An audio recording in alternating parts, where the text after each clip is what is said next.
Praise lord, హల్లెలూయా. ఈ రోజు నువ్వు విశ్వసించగలిగితే, నువ్వు ఏదైతే కోల్పోయావో, నువ్వు ఏదైతే పోగొట్టుకున్నావో నీ జీవితంలో, దేవుడు దానితో నిన్ను తృప్తిపరుస్తాడని జ్ఞాపకం చేసుకో. దేవుడు నీకు దాన్ని అనుగ్రహిస్తాడనే విషయాన్ని గుర్తుపెట్టుకో. బైబిల్లో నుంచి ఒక చిన్న ఉదాహరణ చెప్తాను, వినండి.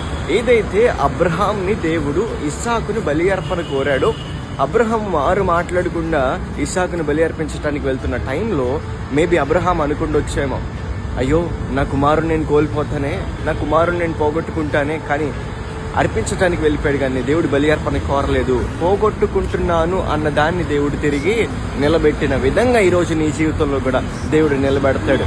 ఇంకొక ఉదాహరణ మనం చూసుకున్నట్లయితే, ఏదైతే తప్పిపోయిన కుమారుడు లోకంలోకి వెళ్ళి మొత్తం ఇష్టానుసారంగా చేసుకుని తిరిగి తండ్రి దగ్గరికి వచ్చే సమయంలో, నాకు ఒక సర్వెంట్ స్థితి, ఒక పనివాడిగా ఉంటే చాలు, కూలివాడిగా ఉంటే చాలు అని అనుకున్నాడు. కానీ ఏదైతే కుమారుడి స్థితిలో నుంచి వెళ్ళి పోగొట్టుకున్నాడో, ఆ కుమారుడి స్థితి తిరిగి ఆ తండ్రి అనుగ్రహించిన విధంగా ఈరోజు నీ జీవితంలో ఏదైతే నువ్వు కోల్పోయావో, ఏదైతే నువ్వు పోగొట్టుకున్నావో, నీవు విశ్వసించగలిగినట్లయితే నీ దేవుడు నీకు దాన్నిచ్చి అనుగ్రహించి నిన్ను సంతోషపరిచి ఆయన నీ లాసెస్ అన్నిటినీ ఫిల్ చేస్తాడని జ్ఞాపకం చేసుకో. కనుక ఏదైతే నువ్వు పోగొట్టుకున్నావో విశ్వాసముతో దేవుడు నీకు దాన్ని త్వరలో అనుగ్రహిస్తాడు. ఆమేన్.